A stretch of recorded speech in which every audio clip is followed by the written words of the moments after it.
Welcome, here I've got Honor 8 and I'm gonna show you how to turn on and off the camera watermark at this device.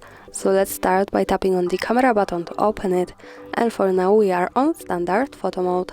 Now we have to simply slide to the right to open the advanced camera settings, and here at the first position we have automatically add watermarks option, so by using the button from the right we can easily turn it on and turn it off as we need. Now let me keep it turned on. Let's move back to the camera to take a picture to see how the Honor watermark look like at the real one. Here we have to tap now to the left button, that follows us straight to the gallery, and this is our picture with watermark in the left corner at the bottom. We can get closer to it.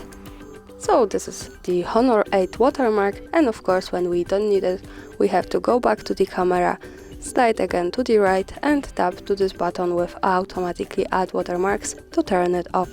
And that's all, thanks for watching, subscribe our channel and leave the thumbs up.